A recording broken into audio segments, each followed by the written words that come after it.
What's it like being unknowingly autistic and ADHD raising two undiagnosed autistic ADHD kids? Well, let's find out. If you're new here, hi, my name is Sarah and welcome to my channel where we do our makeup and learn about neurodiversity. Except today we're doing things a little bit differently. This is my mom. Today we're going to be doing her makeup and diving deep into the reality of being an autistic mother raising autistic kids. I was diagnosed with autism spectrum disorder and ADHD when I was 20 years old. Were you surprised or confused? I was confused. How did you feel when I told you about my diagnosis? Like, what was going through your head? I didn't know much about autism. I didn't grow up hearing the term, knowing anything about it, actually. I was very confused, and then I started to think, is this normal? Will she live a normal life? So many questions in my mind that up to this point, I'm still trying to answer. Was it difficult to have open discussions about being neurodivergent? Of course, still at this point in my life, it's very hard to have open discussions with people. I don't think many people know. It's much easier for me to say that I have children that are autistic, but to say that I'm autistic when I know that so many people see me have difficulties understanding that I'm in the spectrum also, it's very hard. Again, I don't talk much about it. How have you noticed our family acting when it comes to mental health and neurodiversity? Definitely, I can see that, for example, your father ignores it. Like, if we talk about it, it's like we're not talking to him. You know that you have an uncle, my brother, my youngest brother, that has a child that's autistic. He is coming to terms with it now after so many years because he's noticing that his child is having difficulties in school and they're noticing his social interactions or awkwardness. My family, my extended family, is coming more to terms with it, but your father still is not. It's been almost 4 years since I've been diagnosed. How did my diagnosis affect you? Like, what changed? Did my diagnosis help you in any way? Did it help you be a better parent in any way? Do you feel relieved knowing that there's a reason that you are the way you are? Absolutely, and your diagnoses did certainly affect me as a parent. I want you to be happy. I want you to be able to defend yourself out in the community. I want you to be independent. And I felt that, at the beginning, without knowing that autistic people, me being the example, can live, pretty normal lives. It's a little more challenging and more difficult because we encounter things that do make us get meltdowns and feel uncomfortable, especially when it comes to socializing. But as to being a better parent, I definitely think that it helps me be a better parent because I understand you better. I understand why you behave a certain way. Before, I just thought that you were just being a brat. So it helps me give you, the space that you deserve because, again, the last thing that I want to do is hurt you. It did help me, and at the same time, I understand myself much better. Again, I lived in different times than you did. When I was growing up or was your age, I never understood what was going through my mind or why, and just had to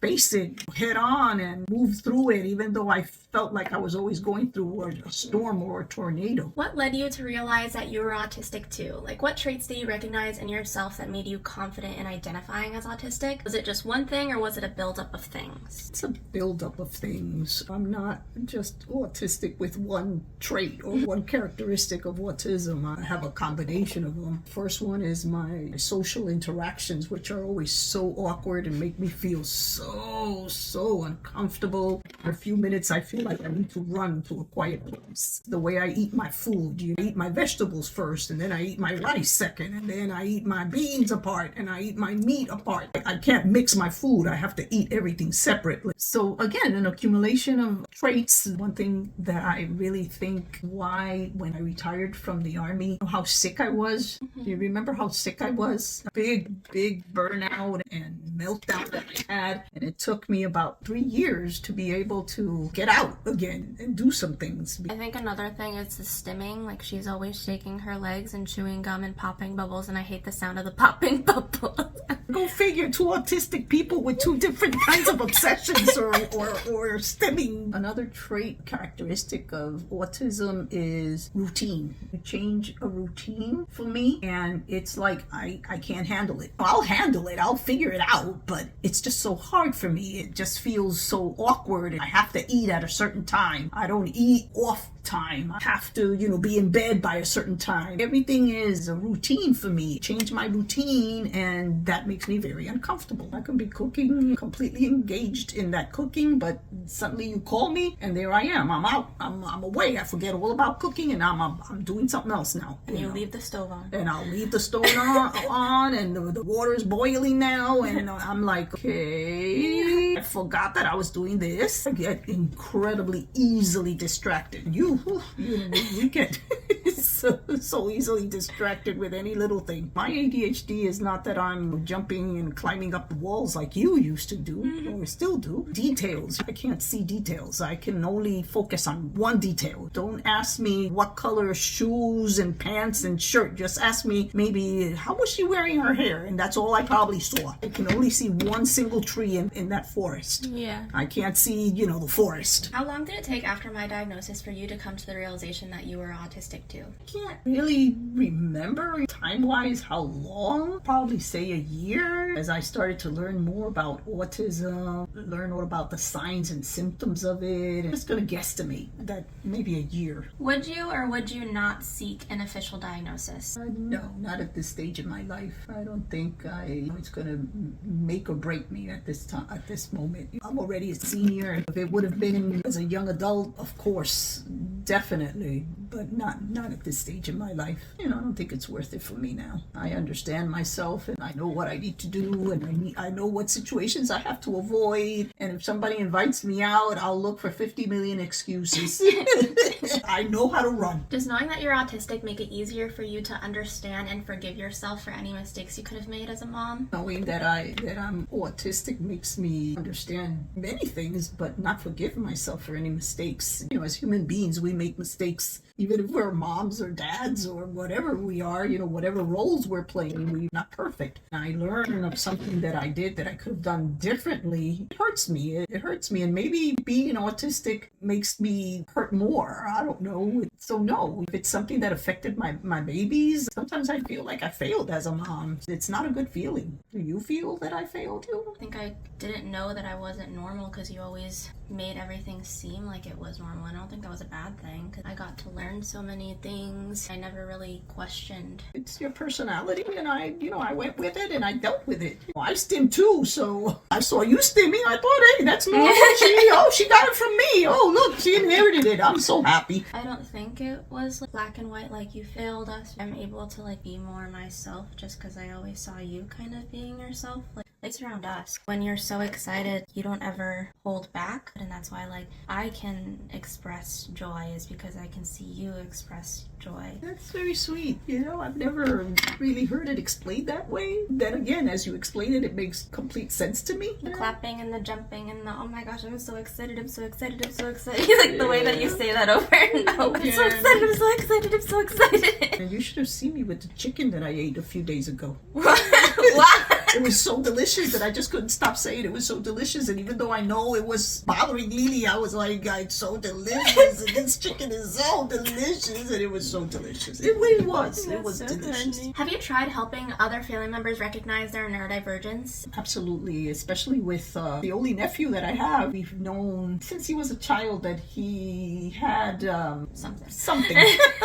His behavior was not typical behavior that we would expect. My brother at the beginning was trying to excuse it. He's just a child. Oh, he's just a child. But now definitely coming to the realization that his child is autistic. I've talked to him and given him so much information. I literally made a PowerPoint presentation. And you did so well. So his father is to the point where he's trying to seek a formal diagnosis now. We want him to be protected as possible. Give him the tools to succeed and survive. I'll try to live a peaceful life. So we're Puerto Rican, but she was born in New York and moved to Puerto Rico when she was 10. So what was your experience growing up in the Puerto Rican community? In the sense that there's normally a lot of ableism and not understanding of neurodiversity or mental health. When I was growing up, there was no understanding of no mental health. Back then, it's like, what is mental health? You were considered normal or you're crazy. It was only those two. I have relatives, cousins. I have one that is autistic, and I understand now that he is autistic. He was called the Bobo, means like,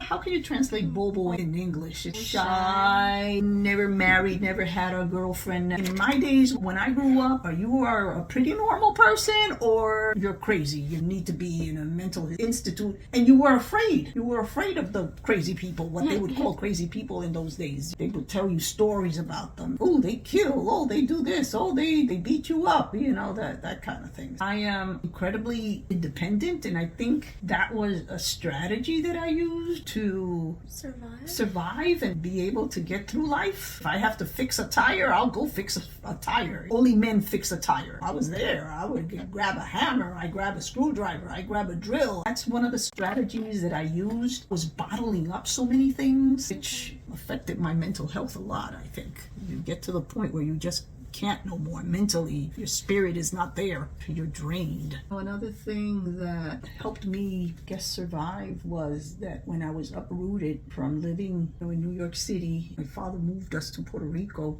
Everything was so different.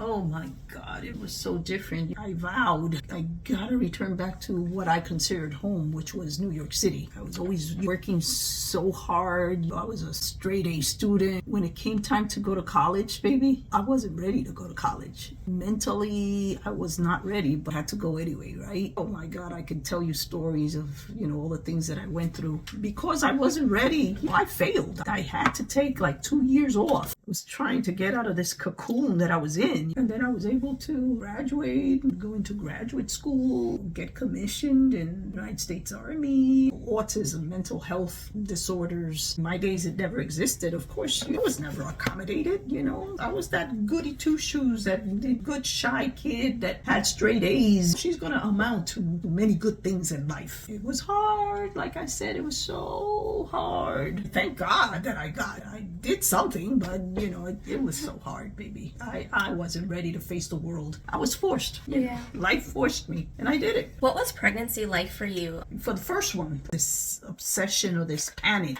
that I had that, my baby needed to be healthy and needed to be born healthy. I couldn't bear the thought, me catching something that would affect my baby. Sometimes it was terrorizing because my work was working in the hospital. Patients that would come with all kinds of diseases, exposures. I didn't care about me. I mean, okay, I get TB, but is it going to affect my baby? What about birth? Like, was the switch from pregnant to birth to being a mother bad? Very rough. Your life changes completely. I mean, now you're a mother. With Leanne, I was like completely alone, baby. I had absolutely no support at all. I had postpartum depression, and which I think probably in autistic people, I wouldn't doubt that statistics would say that postpartum depression is worse in autistic people. Once I went over that big humongous hump, I kind of settled into the routine. Was Dad not there with Lily? Yeah, well, he was there in body, but not really in spirit. I guess. He was there. The help,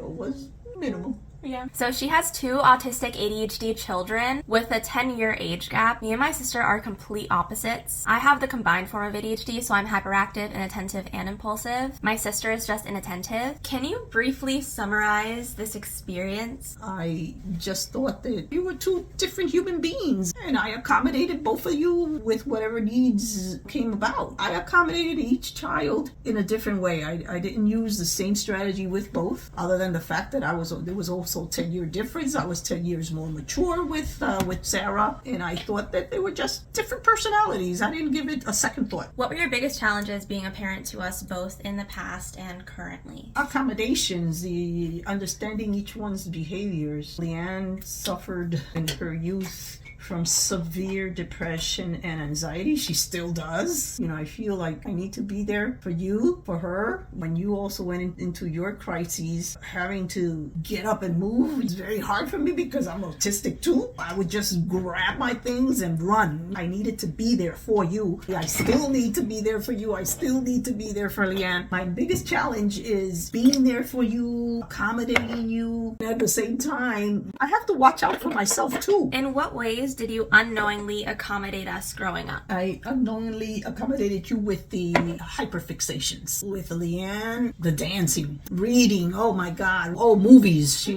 loves, let's go rent movies every week and buy movies and get this collection. And when you loved to go to Justice, let's go to Justice. Unknowingly, I was accommodating your hyperfixations on whatever it was. I was like, okay, let's go. Were my sensory issues and picky eating difficult for you? Yes, and then they still are. I want you to eat, but then you don't want that food because the texture is not right, or especially with picky eating. Oh man, how hard it is to feed a picky eater. Did you ever feel like it was harder to keep up with us in comparison to other parents and their kids? No, I just went with the flow. It's hard to explain that. Do you also think it could have been because you don't really socialize and you weren't really around other parents, so you never saw what their experiences are? Yeah. Was it easier for you to accommodate us growing up because you understood us, or was it harder due to a lack of diagnosis? I think I just understood you. What was the earliest memory of both me and my sister where you can say, I should have known then? With Leanne, we went to the library. They asked her name, and she just whispered it. And I was like, Leanne, they couldn't hear you. Can you say it a little louder? But she just whispered it a little bit more, and it was like, this girl is the extreme shyness is not normal. I don't know why she is so shy. With you, change. You just couldn't tolerate change very well. In 5th grade, your teacher, you didn't have a consistent teacher. Your teacher left and you weren't doing well. Academically, that changed. You just couldn't handle change. What were some traits looking back where you're like, that's so obvious? Leanne is with her reading, her isolation. In college, she had difficulties with sharing a room with roommates. Other accommodation that I did without even knowing. Let's go get an apartment, or 1-bedroom apartment for you alone, which I also did with you already. With you, hyperfixation with the dolls, with animals and rocks and picking up dandelions and all these kind of little things that I felt they were cute, but now looking back, I'm like, oh no. You would get them and then put them in a little cup with water, and then with your abuela, and your abuela was autistic, and then so both of you collecting dandelions for when I got home from work. Did you ever have a feeling with either of us that we could be autistic or ADHD or something? With you, not with Leanne. I just thought that she was extremely shy, like I was extremely shy. But with you, the ADHD was, incredibly apparent because you just couldn't stay still. You can't sit down and read. You can't sit down and go through a little church service now. You can't do that. 10 minutes and we're up and about. So what's your favorite autistic trait from both me and my sister? For Leanne, the fact that she loves to read. With you, it's your art. Incredibly artistic. That's what I think. Incredibly talented. Were our meltdowns triggering for you? Like, were they overwhelming? With Leanne, they certainly were, because again, when you're having a meltdown, guess who is getting affected directly or indirectly? I am, because then again, even though I will stand up and be there for you guys, but eventually it catches up with me. What were some coping skills that you developed when you were on the verge of a meltdown, but you had to be in mom mode? Like, what do you do to self-soothe? I pray. If I have the chance, I will go and isolate myself, go out, trot. Now I trot. I don't jog anymore. I trot a little bit with some music, and I try to be by myself so that I can re-energize. That's what I do. What has been your experience with masking and burnout? It's exhausting. The masking, oh my God, when I retired from the military, I was so sick. It's not healthy to mask. You end up in burnout, and then the burnout is just so unhealthy for you mentally, physically, because then it affects you physically. So I was physically ill to my burnout. The constant masking. I was in a profession that constantly dealing with people and this, and you have to be in meetings. I hate meetings with a passion. What was it like working and being a parent trying to be as normal as possible? I don't know how I did it. I know I did it, but I don't know how I did it. I guess first, when I had a routine where I felt felt pretty comfortable with the people that I was with. That helped. But again, eventually it catches up with you. You just have to take care of yourself. Do you feel like your parenting would have been any different if you were diagnosed before having kids? I don't think my parenting would have changed in any ways because, again, I was autistic already. I just didn't know it. But I don't think my parenting would have changed. I probably would have understood it a little bit better. That's important. Literally, like, you are autistic before you are diagnosed, just as you are after. Like, a diagnosis doesn't make you autistic. Like, and then suddenly you change. You know, yeah, I'm going to be a different parent now. No, you're still going to be the same parent you were before you were diagnosed. Yeah. Yep. That's my thought. Is being an autistic mom lonely? Like, do you ever feel lonely for us when we're left out? Yeah, absolutely. Especially with you. With Leanne, not much. Because Leanne, remember, Leanne in her teenage years, she was out of school for a while. But with you, it was different. You were bullied, and then you had that one group of friends that, because you weren't of the same ethnicity, they didn't want you in the group, and really felt left out. And you were sad. Not that you understood the sadness. Exactly. But you were questioning yourself as to, why is this way, Mom? Those friends, I don't know. Yeah. How do you accommodate yourself? I avoid places with very loud noises because I can't tolerate loud noises. I avoid social interactions the most I can, and if I do, my social interactions are like a 2-minute thing. It's like, hello, how are you? And have a great day. I'll see you later. What I do is avoidance. Avoid. I flee. On a more positive note, are there any autistic traits that you're grateful for having? Like something you've been able to make the most out of? My independence, developed that trait because I was forced into a strategy for survival. That is something that I'm grateful for. It's worked out pretty well. I can defend myself out there. And lastly, do you have any advice for neurodivergent parents possibly raising neurodivergent children? Always remember to take care of yourself, because if you're not there, then who's going to take care of them when they need you? You just need to find the time, those few minutes, to just take care of yourself, to be there for them and give them the support that they need. This is the final makeup look. Nice. Thank you guys for watching. Remember to like, subscribe, and share. Bye. Bye.